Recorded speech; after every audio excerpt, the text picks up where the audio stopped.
Hello guys, luto tayo ng tosino. Ito yung ulam namin ngayong araw. Ayan. Nilaga ko muna siya.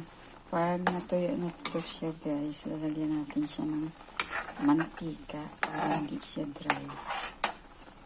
Ayan. Malapit nang matuyo. Kasi masarap na meron siyang mantika dahil minsan yung tosino ay puro laman. Hindi siya juicy pag puro laman. Kailangan medyo may taba-taba na konti. So, yan. So, ayan guys. Patuyo na siya guys. At nalagyan ko na siya ng mantika. So, medyo lumalapot na yung ano niya. So, masarap kasi ito pag medyo may sunod-sunod